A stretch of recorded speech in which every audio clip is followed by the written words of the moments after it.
Izindaba zehora lesikhombisa sigwethulela zona bukhoma komkhulu le-SABC e-Auckland Park eGoli nazo ezinohlonze kusihlwa nje. He was lying on a stretcher with this wound at the top of his head. Namhlanje kwethulwe ubufakazi obusha esigcawini esiphenya ngokushona kalowo wabe umengameli we-ANC Nkosi Albert Luthuli eyakhothama ngonyaka u-1967 kwaDukuza. A productive outcome of this engagement would be agreement on concrete as well as credible, tangible plans.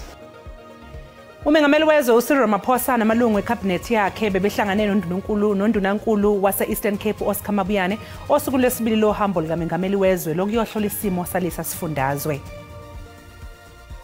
We are finding one another because we are all South Africans and all of us are saying we have the interest of South Africa at heart.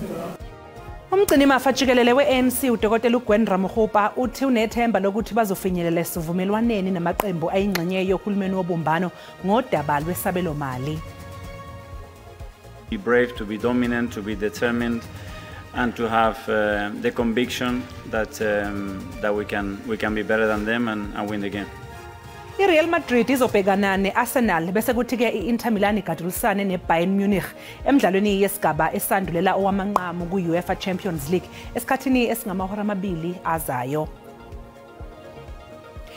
Mbukeli sikubingelelo sikamkele endabeni zakusihle igama lami noXolisa Mtshali bokomwali sibonga kakhulu ukuthi uhlanganyele kanye nathi ake sizwe ukuthi namhlanje sikuphathile ziphi.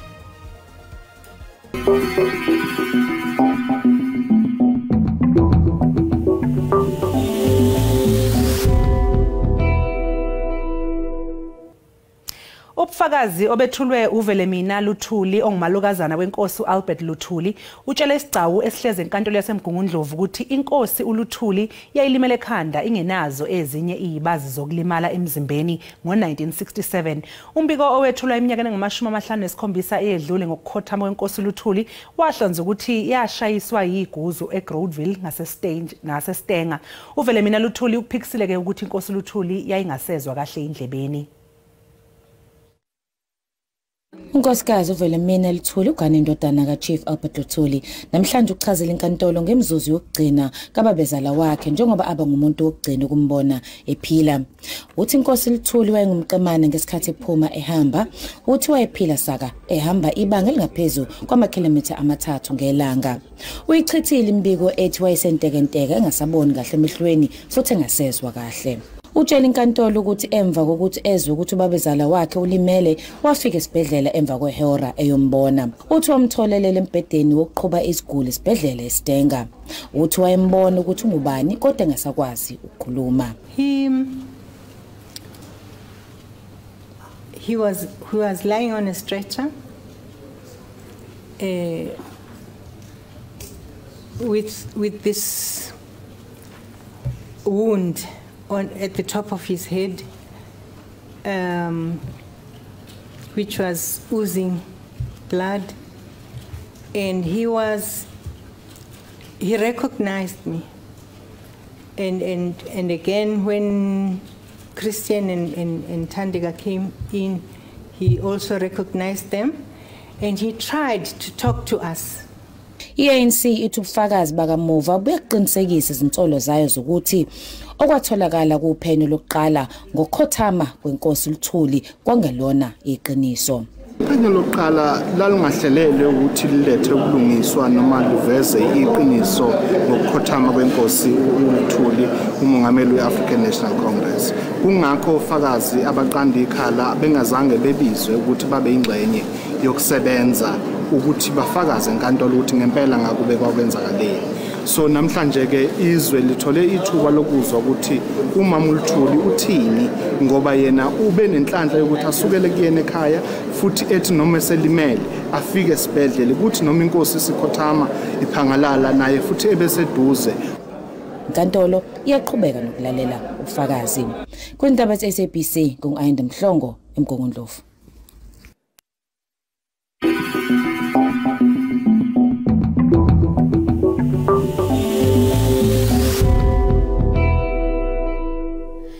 Umengameli wezwe Cyril Ramaphosa usegqamise ukungaphathi ngendlela efanele ezingeni lomasipala kanye nenkohlakalo njengezinye zezinto ezibambezela ukudlondlobala komnotho wesifundazwe iEastern Cape. Umengameli Ramaphosa ubekhuluma eGqeberha osukwini lwesibili lohambo lokuyohlola isimo salisa sifundazwe. Loni lona phondo leqonde liphezulu intswelangqesho kumyinga 36%. Intswelangqesho kubantu abatsha kumyinga 49%. Nangona zikhona inzame kodwa uninzi lwabantu abatsha kweli phondo aluphangeli. The true measure of progress will be in the manner in which we bring about changes to the lives of ordinary people in the province. Ulawulo logwenxa kwakunye nokusetyenziswa kwemali ngendlela engeyiyo ezinye zezinto ezibonwe njengezimisa uphuhliso eMpuma Koloni. Despite the progress that we have made in a number of areas, the province's growth and development is also significantly hampered in a number of ways, some of which have to do with poor governance, mismanagement of public resources, corruption, and this particularly happening at municipal level. Icandelo ukuvelisa izithuthi lilona legalelo kuqoqosho kweliphondo kwaye eliphondo lilona livelisa izixhobo zemoto xa kuthekeliswa amanye amaphondo. Kukho inkxalabo malunga nerhafu yorhwebo ephakanyiswe yiMelika kweli. Tariffs, Mr. President, it's really going to be a serious pinch from where we are seated. I know this morning I had a worrying message from the CEO of Mercedes-Benz for a meeting. Impuma Koloni ikwacele kungenelela kwamajoni kwindawo ezineqondo eliphezulu kulwaphulo-mthetho ezifana OR Tambo, Nelson Mandela kunye neBCM ukulwa ulwaphulo-mthetho. Njengolerato Fekisi kwindaba ze-SABC eGqeberha. Ihhovisi likaMengameli wezwe lithi lowo osanda kuqokwa njengesithunywa esikhethekile sikahulumeni wakuleli eMelika umcebisi Jonas ngeke ahoxiswe kulesi sikhundla ajutshelwe kuso uMengameli uCyril Ramaphosa. Ngo-2020 umcebisi Jonas wachaza uDonald Trump njengomholi ogubuzelwe ubandlululo nenzondo ngabantu abanobudlelwane bobulili obufanayo. Grasp of the issues. He has a good understanding of what our national interests are with respect to the relationship with the United States. And so on those bases, the president was satisfied that he's making an appropriate appointment. These are issues that need to be looked at in terms of context and facts. What are the facts? MTN made an investment in Iran Cell.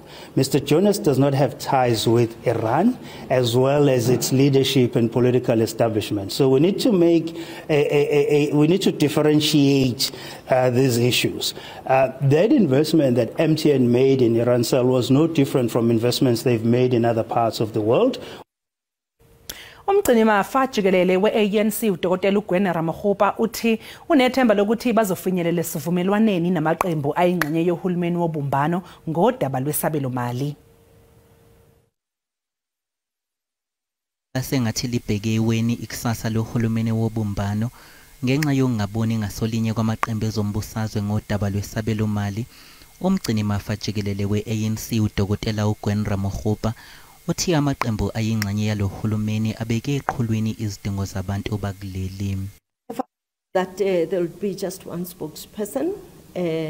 For now, we've agreed with all parties that this is not dirty politicking. Our discussions are for the best interest of our country and not narrow party political interest.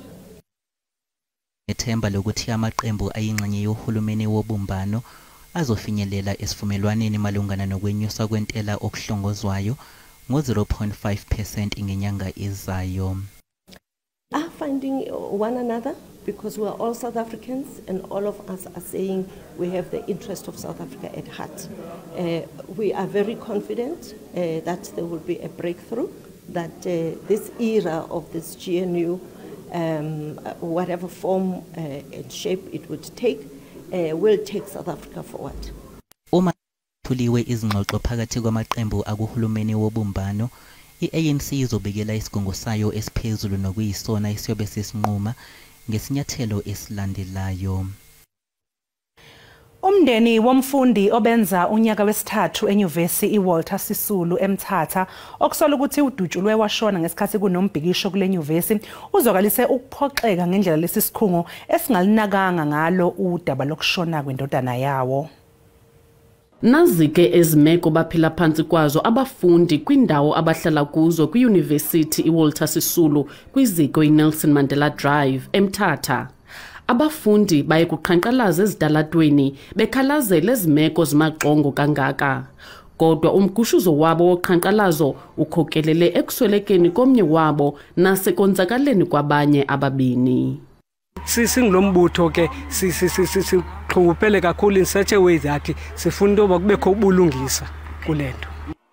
Usapho lomfi lundwendwele iUniversity ukuya kulanda impahla yakhe lokwavakalise ukungaxoli indlela leUniversity ewusingathe ngayo umba wokusweleka komntwana walo. Being malicious because these are the very same people led by Irene who went and visited the family yesterday and then did in fact say to the mother of the family, the mother of the young man, that he is indeed a student. It is only after we investigated and came with our own evidence, proof of payments, his statement here at school, of everything, and witnesses that say that we are with him in class. Sifuna ukuafirma sixolise na kuMzantsi Afrika ukuba indeed ngumntwana wethu silahlekelwe siyi-post school education and training.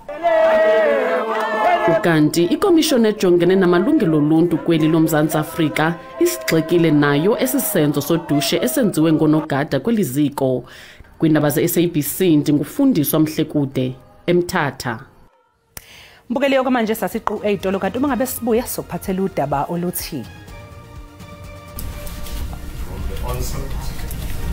pleaded not guilty publicly and formally doing so in court today. Lawo owabe engundunankulu wase-Free State u-Ace Magashule usewaphike wonke amacala abhekene nawo njengoba kungusuku lwesibili lwecala lenkohlakalo nokukhwabanisa leyigidi eyingaphezu kwama200 zamarandi.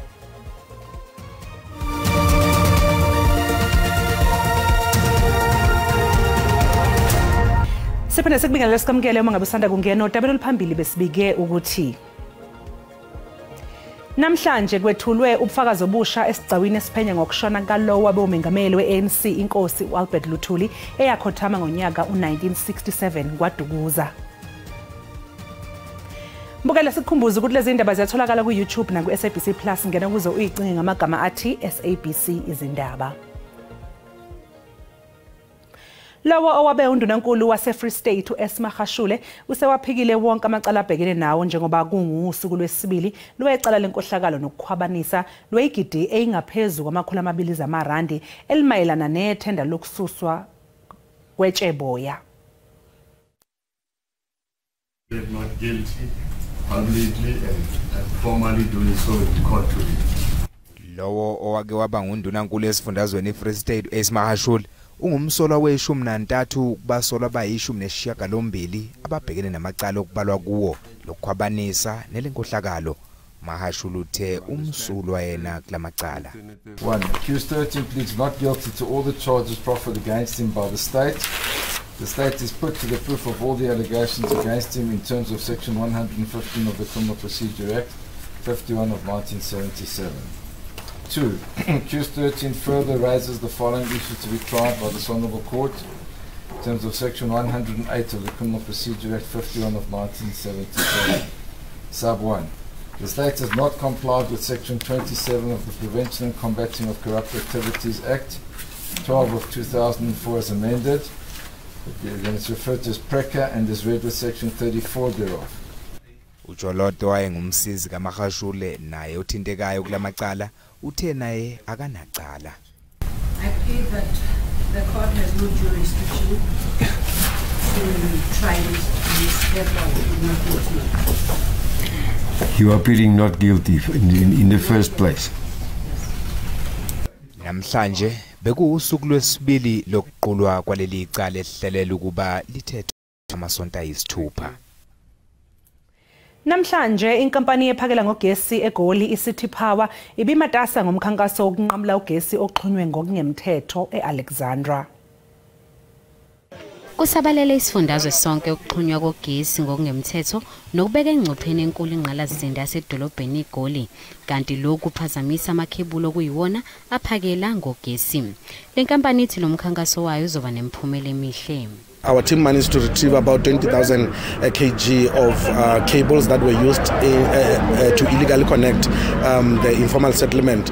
Those cables are estimated to worth about R500,000, so it's about 450,000 worth of cables. And unfortunately, some of the cables that are used are basically the cables that are supposed to be connecting the street lights behind us.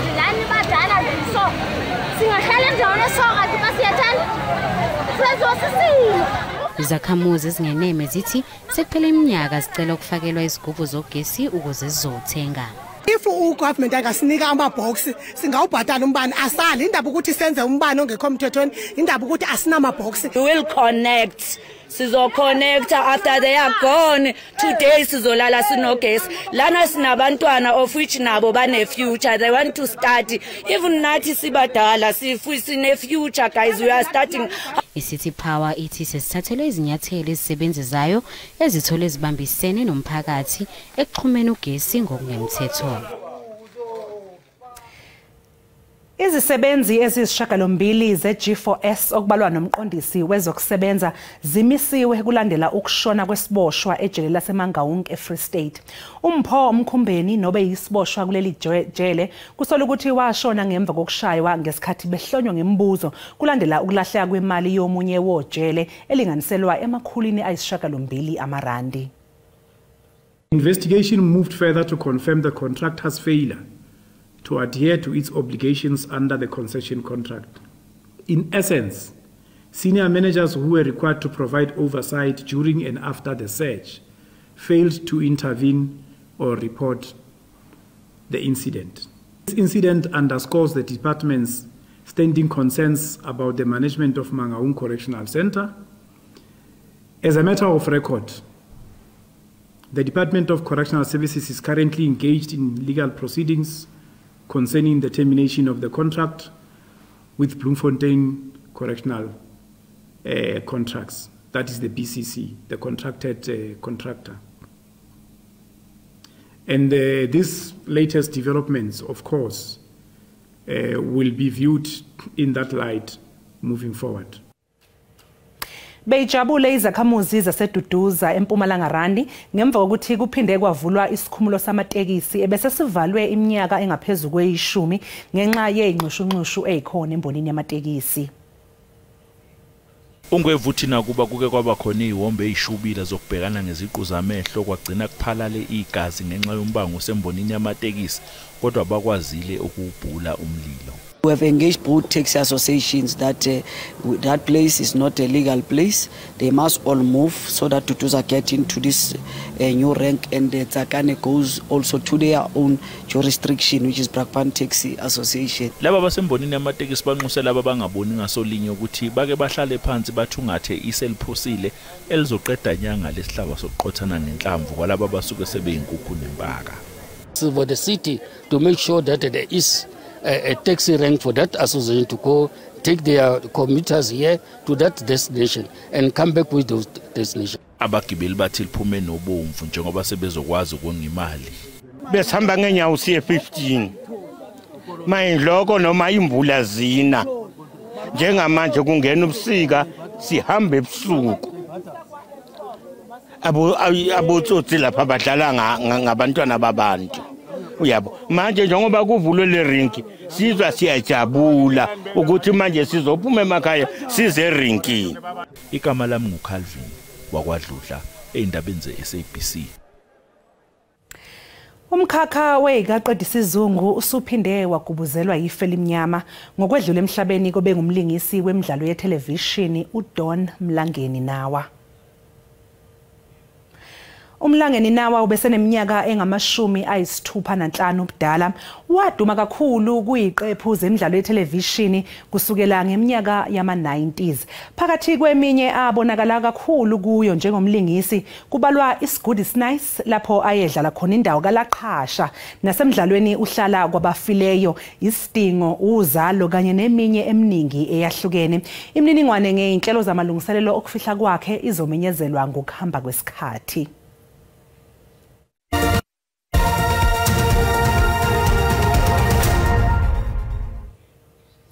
Kunemidlalo emibili yesigaba esandulela owamanqamu somqhudelwano iUEFA Champions League ngehora lesishagalolunye ebusuku.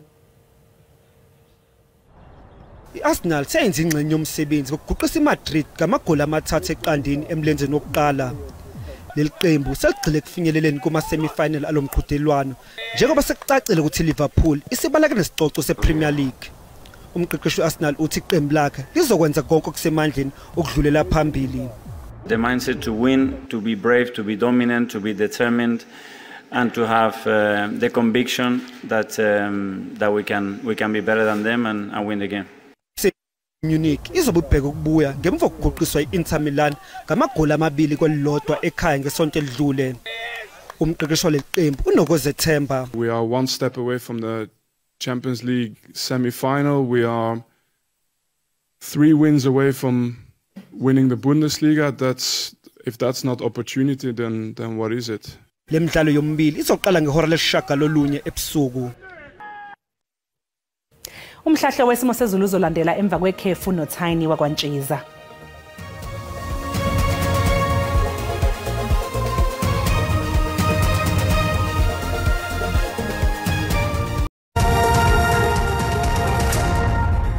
Ngikubingela umbukeli emakhaya ngiphinde ngikwamukela kwisimo sezulu sanamhlanje kusihlwa ke sibhetsime kanjani ke zikhona leza imvula ezilindelekile ngasho nje amathutshana emvula athanda ukuthi nje aqinise kakhulu azempela phana kwisifundazwe iEastern Cape yana kanjalo kwisifundazwe kwaZulu-Natal ngaphinde futhi nje lezi imvula silindele nakhona kwisifundazwe eMpumalanga kanti ngaphinde futhi nakhona kusasa khona amathutshana emvula alindelekile khona ke lapha kwisifundazwe kwaZulu-Natal egudle njalo ke lezi imvula ezingatheni ngaphinde futhi silindele nakhona kwisifundazwe iEastern Cape kanti ke isixwayiso sethu ke sakusihlwa siphuma lapha kwaSouth African Weather Service simika nje uzoqaphela nje mbukele zikhona leza imvula ezinamandla kuthanda ukuthi nje iqiniseke kakhulukazi ngempela khona ke lapha eMthatha kanti ke singesixwayiso sethu ke sakusasa siphuma lapha kwaSouth African Weather Service simika nje khona kula moya kuvunguza ngamandla ongathandi nje ukuthi udale wona ke umlilo kakhulukazi ngempela khona lapha kuGapa lodumo kanti ke amazenga ukushisa kusihlwa amika nje uzoqaphela nje mbukeli lithanda ukuthi nje libandeke ngempela kizulu lapha kuGapa lodumo singawulindela nje u13 kanti ke liyakubuza ngempela ukuthi ngubonga ke lapha kuGoli koSoweto kanti ongaziyaduma limi nje izulu ku10 kanti lithanda ukuthi nje lifudumale lapha ke Mosina ngo20 liyabanda ke njalo ke izulu leLady Smith kuyana kanjalo eMgungundlovu libandeke nakhona ke eThekwini limi nje ku17 kanti nakhona ke eGqeberha singawulindela nje u15 kanti ke kusasa amazenga wokushisa amika nje lashisa ngempela ke izulu lapha ke eKapa lodumo ngo28 shisa njalo nakhona ke ePinkton singawulindela nje u28 lithanda ukuthi nje lipholeke eGoli eSoweto kanti ongaziyaduma singawulindela nje u21 ephole njalo ke naseEmelo ngo20 Lady Smith u20 kanti ke eMgungundlovu u21 eRichards Bay u25 kanti ke lithanda ukuthi nje lifudumale ke eThekwini eClermont kwaMashu eMlazi kana kanjalo lapha ke oShabeni lithanda ukuthi nje lifudumale ke izulu masibheke nje eThekwini lime nje ku24 kanti ke lithanda ukuthi nje lime nje lapha ke ku21 eGqeberha ngisibeka lapho ke isimo sezulu sanamhlanje kusihlwa mina ke ngentombi kaMadlamini olangelihle ngoba libalele ngithi konke kufeziwe.